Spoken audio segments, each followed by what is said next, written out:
Hello everyone. Rahul Mishra नाम रहता है हमारा और आप लोगों को पता ही होगा कि आईबीपीएस का आरआरबी का नोटिफिकेशन आ गया है। ठीक है, तो एक डिटेल्ड वीडियो मैं बना रहा हूँ इसके बारे में कि क्या क्या कौन कौन से डेट को एग्ज़ाम होगा, कैसे क्या होगा, कितनी कितनी वैकेंसीज़ हैं।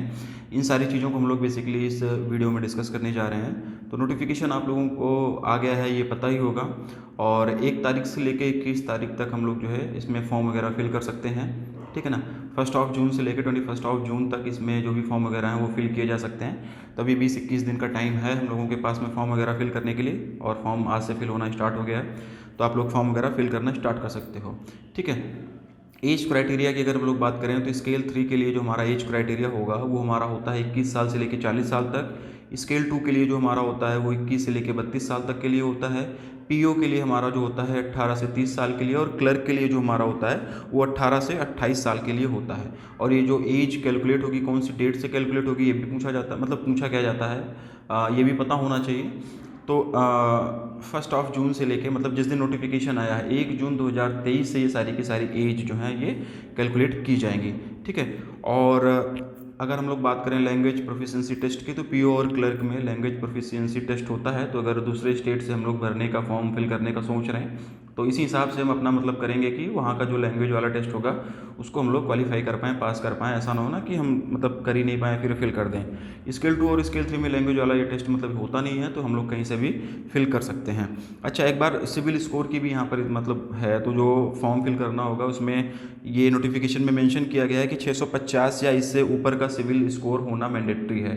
ठीक है, 650 या इससे ऊपर का सिविल स्कोर ये लोग मांगे हुए हैं, क्रेडिट स्कोर। और अगर क्रेडिट स्कोर नहीं मैच होता है तो नोटिफिकेशन में ये लिखा गया है कि आरआरबीज़ के पास में ये राइट्स होंगे कि वो कैंडिडेट को डिसअलाउ कर दें या फिर ज्वाइनिंग ना कराएं सिविल स्कोर वाला क्राइटेरिया ना मैच करने के कारण। ठीक है।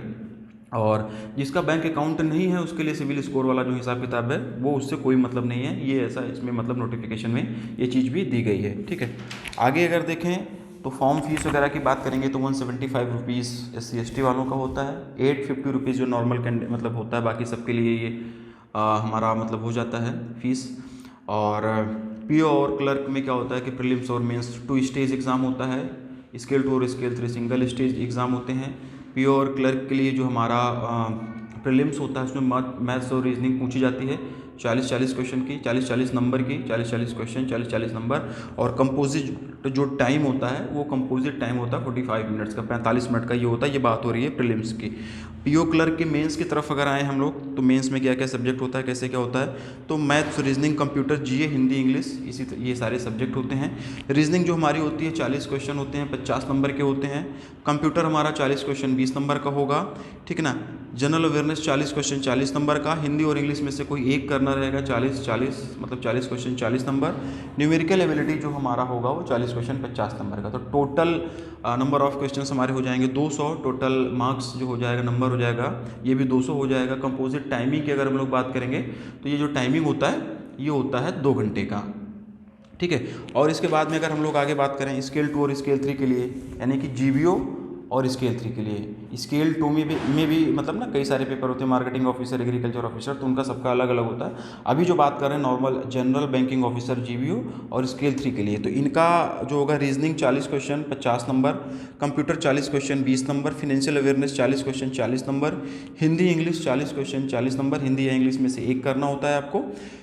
क्वांटिटेटिव एप्टीट्यूड और डीआई दोनों चीज़ें हैं, डीआई भी मेंशन है तो डीआई भी इसमें आएगी।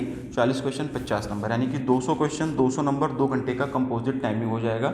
ये बात हो गई जनरल बैंकिंग ऑफिसर की और स्केल 3 की। ठीक है ना। स्पेशलिस्ट कैटेगरी की अगर हम लोग बात करें तो स्पेशलिस्ट कैटेगरी का थोड़ा सा एग्जाम पैटर्न जो है वो थोड़ा सा चेंज होता है।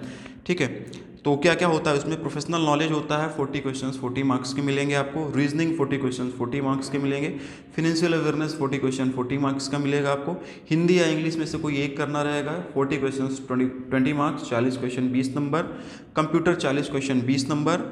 क्वांटिटेटिव एप्टीट्यूड और डीआई ये रहेगा हमारा 40 क्वेश्चन 40 नंबर। तो टोटल नंबर ऑफ क्वेश्चंस जो हो जाएंगे 240। और मार्क्स की बात करेंगे, नंबर की बात करेंगे तो 200 नंबर में ये पेपर होगा। कंपोजिट टाइमिंग जो रहेगी वो 2 घंटे की ही इसमें टाइमिंग रहेगी। ठीक है ना। अप्लाई डेट वगैरह मैंने आपको बता ही दिया कि 1 तारीख से लेकर 21 तारीख के बीच में आप लोग फॉर्म वगैरह अप्लाई कर सकते हैं। प्रीलिम्स जो होगा, प्रीलिम्स के लिए टेंटेटिव डेट्स जो है वो अगस्त में है पीओ क्लर्क के लिए, और स्केल 2-3 में तो सिंगल एग्जाम होता है, तो डायरेक्टली आप लोगों का मेंस मतलब एक ही एग्जाम होगा। प्रीलिम्स पीओ क्लर्क के लिए अगस्त में संभावित है और मेंस की अगर हम लोग बात करेंगे तो मेंस सितंबर में संभावित है। और ये मेंस का जो रिजल्ट आएगा, मेंस का रिजल्ट जो है अक्टूबर में रहेगा, अक्टूबर में मेंस का रिजल्ट आ जाएगा। इंटरव्यू की जो टाइमिंग होगी अक्टूबर और नवंबर के बीच में आपका इंटरव्यू हो जाएगा। और फाइनली जनवरी 24 में, 1 जनवरी 24 को आपका रिजल्ट फाइनल अलॉटमेंट आ जाएगा। ठीक है, ये मतलब ये बातें हो गई इस तरीके से। अभी हम लोगों ने बात किया कि एग्जाम पैटर्न क्या क्या रहेगा, किस किस सब्जेक्ट से कितने कितने क्वेश्चन कैसे कैसे क्या पूछे जाएंगे। तो एक चीज़ और जानते हैं, 0.25 की नेगेटिव मार्किंग भी है यहाँ पे, तो ये चीज़ भी हमें पता होनी चाहिए। ठीक है ना। अब बात करते हैं नंबर ऑफ वैकेंसीज़ की। सबसे ज़्यादा हाय तौबा इसी चीज़ पे मची हुई है। वैकेंसीज़ कम है या ज़्यादा है, ठीक है, एक अलग मतलब ये अलग ही मैटर है, लेकिन कोई बात नहीं। अब लास्ट ईयर के कंपैरिजन में कम है, क्या ही कर सकते हैं, कुछ कर नहीं सकते हैं हम। ठीक ना, हम आप कुछ भी नहीं कर सकते। जो वैकेंसीज़ है इसमें फ़ाइट कर सकते हैं, और वैकेंसीज़ अगर कम है तो फिर उसके लिए हमको थोड़ा सा मेहनत और ज़्यादा करनी होगी। ठीक है ना। तो बस इसके अलावा और कुछ भी नहीं कर सकते हैं। तो फॉर्म वॉर्म फिल करो, आप लोग पढ़ाई करना स्टार्ट करो। स्केल 3 की अगर हम लोग बात करेंगे, मैंने थोड़ा सा लिखा हुआ है ना, स्केल 3 की अगर हम लोग स्टेट वाइज वैकेंसीज़ की बात करेंगे तो छत्तीसगढ़ राज्य ग्रामीण बैंक में 6 वैकेंसीज़ हैं, स्केल 3 की मैं बात कर रहा हूँ। ठीक है ना। और इलाक़वी देहाती बैंक में नंबर ऑफ़ वैकेंसीज़ 1 है, हिमाचल प्रदेश ग्रामीण बैंक में नंबर ऑफ़ वैकेंसीज़ 1 है, जम्मू एंड कश्मीर में 14 नंबर ऑफ़ वैकेंसीज़ 14 हैं। ये बात हो रही है स्केल 3 की। ठीक है ना। झारखंड राज्य ग्रामीण बैंक में 2 वैकेंसीज़ हैं, स्केल 3 की ही बात हो रही है। मध्यांचल में 1 है, मेघालय रूरल बैंक में 1 है, प्रथमा यूपी ग्रामीण बैंक में 8 है, नंबर ऑफ़ वैकेंसीज़ 8 हैं। पंजाब ग्रामीण बैंक में 9 है, राजस्थान मरुधर में 3 नंबर ऑफ़ वैकेंसीज़ 3 है, स्केल 3 की बात हो रही है। ठीक है ना, थोड़ा सा कम तो है, लेकिन मतलब क्या कर सकते हैं। सर्व हरियाणा में सबसे ज़्यादा वैकेंसी आई हुई है, सर्व हरियाणा बैंक में 20 नंबर ऑफ़ वैकेंसीज़ हैं स्केल 3 के लिए। ठीक ना। सौराष्ट्र ग्रामीण बैंक में 3 है, उत्कल ग्रामीण बैंक में 1 है, उत्तराखंड ग्रामीण बैंक में 2 है, और उत्तर बंगा में 1 है। तो टोटल नंबर ऑफ़ वैकेंसीज़ की अगर हम लोग बात करेंगे तो total number of vacancies scale 3 में 73 हैं। और जो भी बैंकें मैंने बताया सिर्फ इन्हीं बैंकों में वैकेंसीज़ हैं। इसके अलावा या तो नॉट रिपोर्टेड हैं या तो फिर जीरो हैं, तो उनको मैंने कैलकुलेट किया नहीं, उनको लिखा नहीं। ठीक है ना। जो नॉट रिपोर्टेड हैं, कई बार उनके चांसेस होते हैं कि वो मतलब दोबारा बाद में रिपोर्ट कर दें। हालांकि अभी तक बहुत रेयरली, या बल्कि मेरे नॉलेज में तो नहीं हुआ है कि कोई दोबारा रिपोर्ट की है। ठीक है, लेकिन फिर भी एक होप, एक पॉजिटिव माइंडसेट के साथ में रहना पड़ेगा कि ठीक है, क्या पता वो लोग रिपोर्ट कर दें। एनआर का मतलब कि जीरो तो फिलहाल नहीं है। ठीक है, तो वो आगे रिपोर्ट कर भी सकते हैं, नहीं भी कर सकते हैं। तो ये बात हो गई स्केल 3 की। अब बात करेंगे स्केल 2 की, और स्केल 2 में भी बात करेंगे जनरल बैंकिंग ऑफिसर की, जीबीओ की। ठीक ना। स्टेट वाइज वैकेंसीज जानते हैं। तो जीबीओ में जो नंबर ऑफ वैकेंसीज है, बंगिया ग्रामीण बैंक में 30 है, छत्तीसगढ़ राज्य ग्रामीण बैंक में 31 है, इलाक़वी देहाती बैंक में 3 है, हिमाचल में 4 है, जम्मू एंड कश्मीर में 3 नंबर ऑफ वैकेंसीज 33 है, झारखंड राज्य ग्रामीण बैंक में 12 है, मध्यांचल में 21 है, मेघालय में 4 है, मिजोरम में 2 है, प्रथमा यूपी में 43 है, पंजाब ग्रामीण बैंक में 21 है, राजस्थान मरुधर में 18 है। स्केल 2 वालों के लिए राजस्थान मरुधर में 18 है। सर्व हरियाणा में फिर से वैकेंसीज ठीक ठाक आई हैं, इसमें 61 वैकेंसीज़ हैं। सौराष्ट्र में 10 है, उत्कल ग्रामीण बैंक में 21 है, उत्तराखंड में 11 है, और उत्तर बंगा में 7 है। तो टोटल नंबर ऑफ वैकेंसीज़ की अगर हम लोग बात करें स्केल 2 में, तो टोटल नंबर ऑफ वैकेंसीज अगर इनको हम लोग एड ऑन करेंगे तो 332 वैकेंसीज टोटल हैं स्केल 2 में। लास्ट ईयर के कंपैरिजन में काफ़ी कम है, लेकिन ये टाइम इन सब चीज़ों को डिस्कस करने का नहीं कि वैकेंसी कम है या ज़्यादा है। हमको अपनी एक सीट सिक्योर करनी है, थोड़ा सा मेहनत और ज़्यादा करनी है, कट ऑफ हाई जाने के पूरे चांसेज हैं। ठीक है, और जो भी ये स्केल 2 का मैंने बताया हुआ है, उन्हीं बैंकों को कंसिडर किया है जिन जिन बैंकों में वैकेंसीज़ हैं। जिसमें जीरो है उसको मैंने मेंशन ही नहीं किया है, उसके बारे में बात ही नहीं की है। और या तो फिर जो एनआर हैं, बड़ौदा यूपी ग्रामीण बैंक ने, बड़ौदा बैंक ने फिर से धोखा दिया हुआ है। ठीक है ना, पुरानी आदत बन गई है, इनके चच्चा विधायक हैं, इनको एम्प्लॉयज़ की ज़रूरत नहीं होती है, ये बिना एम्प्लॉयज़ के काम करा लेंगे, लेकिन फ़िलहाल इसका कोई मतलब फ़िलहाल है नहीं। ठीक है ना। तो ये बात हो गई स्केल 2 की। स्केल 3 बता दिया, जीबीओ के बारे में बता दिया। बाकी स्केल 2 में और भी पेपर्स वगैरह होते हैं ना, जैसे आईटी ऑफिसर्स वगैरह के होते हैं। तो आईटी ऑफिसर की अगर हम लोग बात करेंगे तो स्केल 2 आईटी ऑफिसर में नंबर ऑफ वैकेंसीज टोटल मैंने ऐड ऑन किया है। इसमें बहुत ज़्यादा वैकेंसीज थी नहीं, तो इसलिए मैं स्टेट वाइज बहुत ज़्यादा डीप में गया नहीं, टोटल ऐड ऑन करके बता दिया है। आप लोग अपने रेस्पेक्टिव स्टेट्स में देख लीजिएगा एक बार नोटिफिकेशन में, पीडीएफ टेलीग्राम वगैरह पे पड़ा है, या फिर आईबीपीएस के वेबसाइट से भी आप लोग देख सकते हैं। तो अगर आप लोग हैं उसमें तो मतलब आप कर सकते हैं, उसमें अप्लाई कर सकते हैं, ठीक है ना। तो ऑफिसर स्केल 2 में अगर हम लोग बात करेंगे आईटी के लिए तो 68 वैकेंसीज़ हैं। सीए के लिए, चार्टर्ड अकाउंटेंट के लिए 18 वैकेंसीज़ हैं। लॉ ऑफिसर्स के लिए 24 वैकेंसीज़ हैं। ट्रेजरी मैनेजर के लिए 8 हैं। मार्केटिंग ऑफिसर्स के लिए 2 हैं। और एग्रीकल्चर ऑफिसर्स के लिए नंबर ऑफ वैकेंसीज 68 हैं। तो आईटी और एग्रीकल्चर के लिए वैकेंसीज तो ठीक ठाक हैं, 60 और 68 हैं, ठीक है ना। तो मतलब इसके लिए भी आप लोग, अगर आप इसकी एलिजिबिलिटी क्राइटेरिया में आते हैं, एजुकेशनल क्वालिफिकेशन आपकी मैच करती है, तो अपने अपने स्टेट से देख के भरिएगा और फिल करिएगा यार। वैकेंसीज इसमें ना 1 2 ही 3 4 ऐसे ही आती, बहुत ज़्यादा आती नहीं है। तो इसके लिए बहुत ज़्यादा हाय तौबा करने की ज़रूरत भी नहीं है। 1 है या 2 हैं, फिल करो यार, फिल करो, एग्ज़ाम दो ना, कोई ऑप्शन है नहीं। तो इस वजह से फिल नहीं करेंगे यार, नंबर नहीं फिल नहीं करोगे क्या ही करो यार, 850 रुपये का फॉर्म में डाल के पढ़ाई करो यार। क्या पता किस्मत खुलने में कई बार क्या होता है ना, लास्ट मोमेंट पे चीज़ें हो ही जाती हैं। तो पहले से नेगेटिव नहीं हो जाना है। नहीं फिल करोगे तो क्या करोगे, ज़्यादा से ज़्यादा थोड़ा घूमोगे फिरोगे, इधर उधर बकैती करोगे। तो इससे अच्छा कि फिल कर दो, थोड़ा सा टेंटेटिव रहना, थोड़ा सा अटेंटिव रहना पड़ेगा, थोड़ा सा पढ़ना पड़ेगा, पढ़ के एग्जाम देंगे। 850 रुपये कोई बहुत बड़ी बात है नहीं। और स्केल 2 के लिए अगर आप लोग कर ही रहे हो तो ऑलरेडी आप लोग वर्किंग ही हो गए, तो वर्किंग कैंडिडेट हो तो कोई बहुत ज़्यादा इशू है नहीं। 800-900 रुपये के लिए फॉर्म फिल करो और पढ़ाई करना स्टार्ट करो, ठीक है ना। तो ये बात हो गई स्केल 2 की। और स्केल 3 की मैंने कर लिया। पीओ और क्लर्क की नंबर ऑफ वैकेंसीज बता देते हैं, स्टेट वाइज बहुत ज़्यादा डीप में नहीं जाएंगे, ठीक है ना।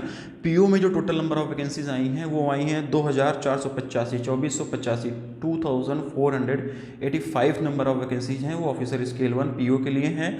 ऑफिस असिस्टेंट मल्टीपर्पज़ की अगर हम लोग बात करेंगे तो 5538 यानी कि 5538 नंबर ऑफ वैकेंसीज ये हैं। किसके लिए? ये हैं ऑफिस असिस्टेंट के लिए, ठीक है ना। तो ये नंबर ऑफ वैकेंसीज का डिटेल मतलब हो गया।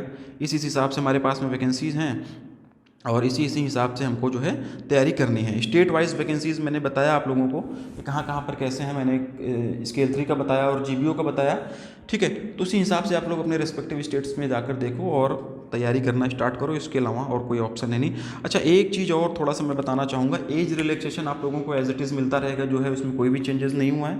इसके साथ साथ में एजुकेशनल क्वालिफिकेशन पर मैं बात करूँगा, क्योंकि इसके लिए ना बाद में लोग अलग से पूछते रहते हैं, फिर बार बार मुझे पीडीएफ डाउनलोड करना पड़ता, देखना पड़ता। तो ये थोड़ा सा यहाँ पर डिटेल में जानेंगे। ये मन में कोई डाउट नहीं होना चाहिए कि किसका किसका क्या क्या एजुकेशनल क्वालिफिकेशन होना चाहिए। एक मिनट में पीडीएफ ओपन कर लेता हूँ, ये चीज़ ध्यान से सुनो आप लोग, और इसमें दोबारा कहीं कोई डाउट होना नहीं चाहिए, ठीक है ना।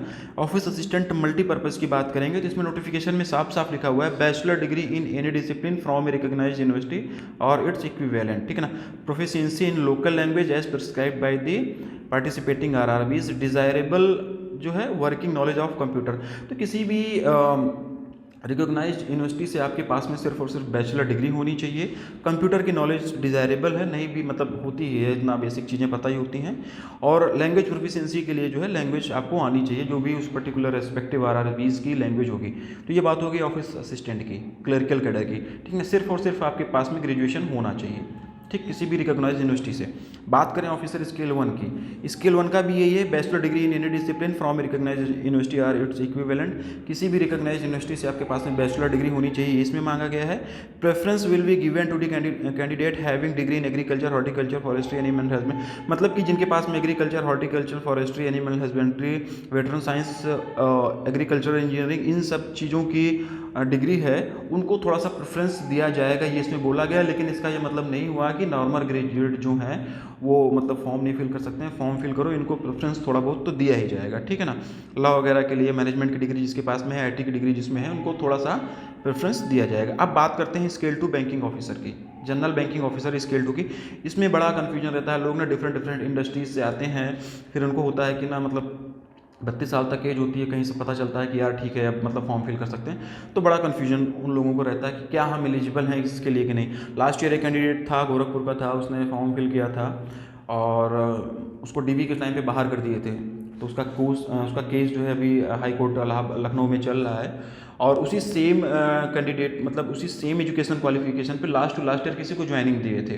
तो उसी को बेस बनाकर उस लड़के ने जो है मतलब लखनऊ हाई कोर्ट में अपना केस किया हुआ है। बाकी लास्ट ईयर वो सिलेक्टेड कैंडिडेट था, डीवी से उसको बाहर किया गया था। तो मतलब थोड़ा सा जान लेते हैं कि क्या होता है एजुकेशन क्वालिफिकेशन बहुत ज़्यादा बाद में, क्योंकि अगर सिलेक्शन हो जाएगा और उस टाइम पे लोग डीवी वगैरह से बाहर करते हैं ना, तो फिर कहीं ना कहीं वो यार अच्छा नहीं लगता, पूरी की पूरी मेहनत का मतलब पानी फिर जाता है, ठीक है ना। तो स्केल 2 जनरल बैंकिंग ऑफिसर के लिए साफ साफ लिखा हुआ है 2 years as an officer in a bank और फिनेंशियल इंस्टीट्यूशंस। बैंक या फिनेंशियल इंस्टीट्यूशंस में 2 साल का एक्सपीरियंस आपको होना चाहिए एज एन ऑफिसर। ऑफिसर होना चाहिए, मतलब किसी भी बैंक या फिनेंशियल इंस्टीट्यूशंस में एज ए ऑफिसर के रूप में आप लोग 2 साल तक काम किए होने चाहिए। ये बात हो रही है जनरल बैंकिंग ऑफिसर की, तो ये आपके पास में ये होना चाहिए। इसके साथ साथ में क्या लिखा हुआ है, bachelor degree in any discipline from recognise university और it's equivalent with a minimum 50% marks in aggregate. 50% आपका एग्रीगेट मार्क्स होना चाहिए, किसी भी रिकॉग्नाइज यूनिवर्सिटी से आपका बैचलर्स होना चाहिए। साथ ही साथ में 2 साल का एक्सपीरियंस आप लोगों के साथ में होना चाहिए एज एन ऑफिसर किसी भी बैंक या फिनेंशियल इंस्टीट्यूशंस में, ये इसमें दिया गया है। और इसमें भी दिया गया preference will be given to candidate having degree in banking, वही banking, finance, marketing, agriculture, horticulture, forestry, animal husbandry और एग्रीकल्चर इंजीनियरिंग, ठीक है ना, इंफॉर्मेशन टेक्नोलॉजी, इन सब चीज़ों में अगर किसी के पास में डिग्री है तो उसको थोड़ा सा प्रेफरेंस दिया जाएगा, ठीक ना। ऑफिसर स्केल 2 अगर हम लोग बात करें स्पेशलिस्ट ऑफिसर मैनेजर की, इसमें 1 ईयर एक्सपीरियंस बोला गया है इन द रिलेवेंट फील्ड, ठीक है ना। आईटी की बात हो रही है, इंफॉर्मेशन टेक्नोलॉजी, आईटी की अगर हम लोग बात करेंगे तो 1 ईयर एक्सपीरियंस इसमें बोला गया है इन द रिलेवेंट फील्ड, किसी भी मतलब रिलेवेंट फील्ड में आपके पास में 1 साल का एक्सपीरियंस होना चाहिए। Bachelor degree from recognise university in economics communication, in electronics communication, computer science, information technology और its equivalents with minimum 50% marks in aggregate. 50% marks aggregate आपका होना चाहिए, 1 साल का आपको रिलेवेंट एक्सपीरियंस होना चाहिए। आपका जो बैचलर डिग्री होनी चाहिए किसी भी recognise university electronics and communication में होनी चाहिए, कंप्यूटर साइंस में होनी चाहिए, आईटी में होनी चाहिए।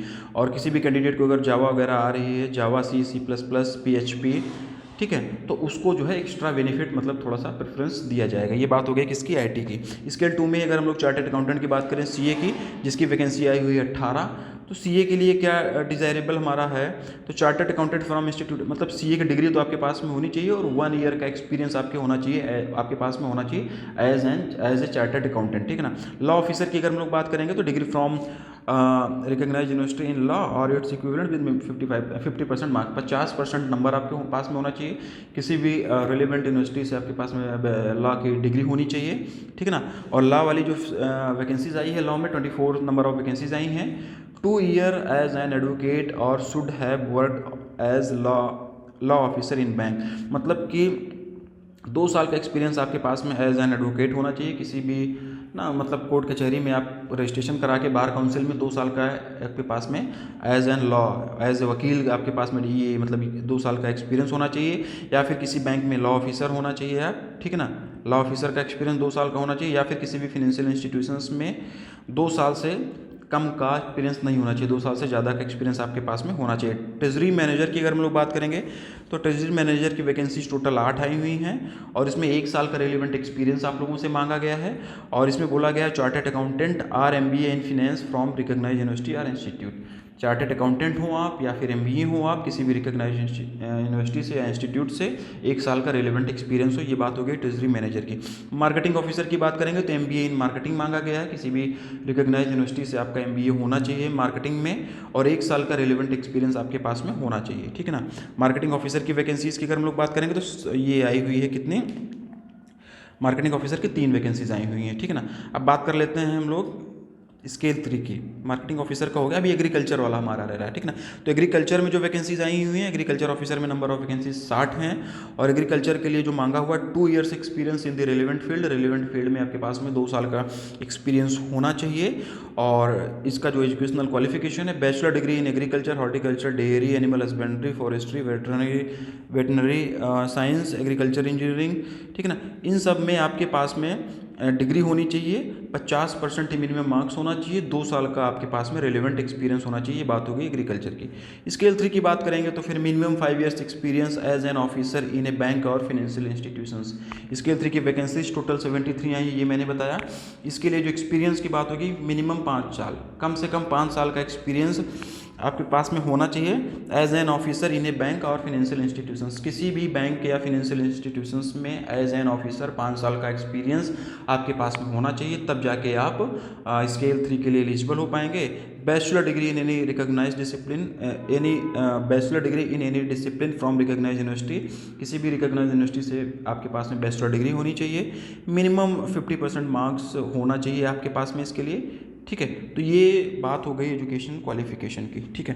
तो ये सारी चीज़ें पता बताना इसलिए ज़रूरी था क्योंकि इस पे बार बार लोगों के मन में डाउट्स होते हैं, ठीक है। तो ये चीज़ें आप लोग ध्यान रखना कि आपके पास में यही एक्सपीरियंस है। अगर आप इसके एक्सपीरियंस को और एजुकेशनल क्वालिफिकेशन को मैच कर पाते हो तभी आप लोग अप्लाई करना, नहीं फिर बाद में क्या होता है ना कि डीवी के टाइम पर बड़ा पंगे होते हैं। फिर अगर वहाँ तक पहुँच कर आप लोग बाहर होते हो तो फिर थोड़ा सा मतलब सही नहीं लगता, ठीक। तो सारी चीज़ें लगभग आप लोगों को बताई गई। लगभग इस बार टोटल वैकेंसीज जीबीओ में 332 आई हुई है। अकेले जीबीओ में 332 वैकेंसी है। आईटी ऑफिसर में 68 वैकेंसी है। एग्रीकल्चर ऑफिसर में 60 वैकेंसी है। सीए के लिए 18 वैकेंसी है। लॉ ऑफिसर के लिए 24, ट्रेजरी मैनेजर के लिए 8 और मार्केटिंग ऑफिसर के लिए 3। तो ठीक है, लास्ट ईयर के कंपेरिजन में तो थोड़ा सा कम ही है, लेकिन कोई ऑप्शन है नहीं हमारे पास में। हाय तौबा मचाने से कोई फ़ायदा है नहीं। और फॉर्म फिल करो और पढ़ाई अपनी धुआंधार तरीके से जारी रखो, ठीक है ना। सितंबर में एग्ज़ाम मेंस हो जाना है। जून और जुलाई, अगस्त, 3 महीने ही हमारे पास में बचे हैं। अभी तक भी अगर आप लोग पढ़ना नहीं स्टार्ट किए हो तो अभी स्टार्ट करो। 3 महीने भी मोर देन सफिशिएंट है। 90 दिन का आपके पास टाइम है। 10 दिन आप निकाल दो इधर उधर घूमने टहलने में, कहीं ना कहीं घूमने। 80 दिन 5 दिन और कम करो तो 75 दिन आपके पास में है। और 75 दिन 8 से 10 घंटे, 8 घंटे, 4-6 घंटे, मतलब 8-8 घंटे लगभग आप मेंटेन कर पाते हो। या अगर आप लोग वर्किंग हो 8 घंटे ज़्यादा हो जाएगा तो एक बेहतर स्ट्रेटजी बनाओ आप। उस पर भी मैं वीडियो बनाने वाला हूँ वर्किंग कैंडिडेट्स के लिए। अननेसेसरी चीज़ों में उलझना ही नहीं। जहाँ से क्वेश्चंस पूछे जाते हैं क्या क्या हमारे पास में मतलब स्ट्रेटजी होनी चाहिए, उस हिसाब से पढ़ाई करो, ठीक ना। वर्किंग कैंडिडेट हो, ज़्यादा से ज़्यादा प्रैक्टिस करो। अगर आप पीओ क्लर्क बने हो किसी बैंक में तो आईबीपीएस के एग्जाम क्लियर किए ही होगे, ठीक ना। तो मैथ और रीजनिंग का आइडिया बेसिक है ही है। एक बार उसको रिफ्रेश करो, उसमें प्रैक्टिस करना स्टार्ट करो। उसकी थ्योरी नहीं पढ़नी है आप लोगों को। पढ़ना जो है, जो रिवीजन करना है वो कंप्यूटर का करना है, वो बैंकिंग एंड फाइनेंशियल अवेयरनेस का करना है। उसका कोर्स वगैरह आप लोगों ने परचेस किया ही है, उसका प्रिंट निकालो, अपने नोट्स बनाओ, खाली टाइम पे उसको रिवीजन करते रहो, चीज़ें आराम से होती जाएंगी। और कंटिन्यूटी मेंटेन करके रखो 3 महीने तक। 3 महीने तक घूमना फिरना थोड़ा सा कम कर दो, कमरा बना लो, बंद कर लो, लोगों को पता लगे कि आप मर गए हो। सिर्फ बैंक वाले जाने और आपके घर वाले जाने कि आप जिंदा हो। ऑफिस जा रहे हो, ऑफिस से घर आओ, 3 महीने एकदम भूल जाओ और लग के काम करो। उसके बाद देखो फिर चीज़ें हो ही जानी है। वैकेंसीज कम है, नो डाउट कम है, लेकिन इसके लिए परेशान होना कोई सोल्यूशन नहीं है कि सर क्या बोलें, क्या करें, क्या करोगे यार, क्या करोगे, हमारे हाथ में तो ये है नहीं। तो जो भी है उसके लिए फाइट करो। कट ऑफ ज़्यादा जाने वाली है, इसके लिए आप लोग तैयार हो। पेपर का लेवल भी टफ होगा, ये भी, इसके लिए भी आप लोग तैयार रहो, ठीक है। तो मैक्सिमम पॉसिबल चीज़ें बताई गई हैं आप लोगों को वैकेंसीज़ के बारे में कि कैसे कैसे क्या क्या है। और पढ़ाई करो आप लोग। फिर मतलब क्या ही बोला जाए ना इसके लिए। अगर कुछ और डाउट होता है तो आप लोग बताओ, कमेंट करना, उसका भी एक सेपरेट वीडियो मैं बना दूंगा। और बाकी पढ़ाई करो। और अब अननेसेसरी डिस्कशन की कोई मतलब बात नहीं होनी चाहिए कि अभी तक हम लोग डिस्कस करते थे कि कब नोटिफिकेशन आएगा, कब नोटिफिकेशन आएगा। आप लोगों को सबको पता था कि जून फर्स्ट वीक में नोटिफिकेशन आ ही जाना है। आ गया, आज 1 जून में नोटिफिकेशन आ गया, ठीक है। अब ये ना करें कि हम लोग अब डिस्कस करना स्टार्ट कर दें अननेसेसरी कि कितनी कट ऑफ जाने वाली है, कितनी, अरे कट ऑफ जाएगी, ठीक है ना। लास्ट ईयर की कट ऑफ पता कर लो, उसके बाद उसकी उसी से नंबर ऑफ वैकेंसीज कम है तो उससे ज़्यादा कट ऑफ जाने वाली है। तो बस पढ़ाई करना स्टार्ट करो। हम लोग क्या करते हैं ना कि कट ऑफ खोजने के चक्कर में यूट्यूब पर बहुत सारे अननेसेसरी वीडियोस देख डालते हैं, हमारा टाइम कितना किल करते हैं। जब तक हम अपना एग्जाम अब नहीं दे देंगे तब तक हम कट ऑफ नहीं देखेंगे। लास्ट ईयर की कट ऑफ एक बार देख लो कि लास्ट ईयर कितनी कट ऑफ गई थी, उससे ज़्यादा इस बार जाने के चांसेस हैं क्योंकि नंबर ऑफ वैकेंसीज कम है। ये जनरल आइडिया लगता है। इतने समझदार हम लोग हैं कितना अपने आप से खुद से डिसाइड कर लिए। अब यूट्यूब पर बार बार ये सब नहीं सर्च करना कि कितनी कट ऑफ जाएगी। यार वो लोग बनाएंगे वीडियो, अननेसेसरी वीडियो बना के अपने व्यूज़ बढ़ाएंगे, उस पर मत उलझो। अब तब तक कट ऑफ पर डिस्कशन नहीं करना जब तक आप लोग पेपर नहीं दे लेते हो। लास्ट ईयर के कट ऑफ देख के उससे ज़्यादा मान के 5-10 नंबर अपने हिसाब से बढ़ा के, नंबर ऑफ वैकेंसीज कम है तो पढ़ना स्टार्ट करो। पेपर दे लेंगे, खाली टाइम रहेगा, फिर कट ऑफ वगैरह हम लोग भी देख लिया करेंगे, ठीक है ना। तो अब इस तरीके से ना हो कि इधर उधर भटकना स्टार्ट कर दें और प्रैक्टिस करना स्टार्ट करो। मैथ्स रीजनिंग की प्रैक्टिस करना स्टार्ट करो, मॉक टेस्ट देना स्टार्ट करो। टाइम बिल्कुल भी नहीं बचा हुआ है, ठीक है। चलो, कुछ भी और अगर आप लोगों को रहता है, कुछ डाउट रहता है तो कमेंट करिएगा, उस पर भी एक डेडिकेटेड वीडियो बना दिया जाएगा। और बाकी पढ़ाई करो, सबको ऑल द बेस्ट।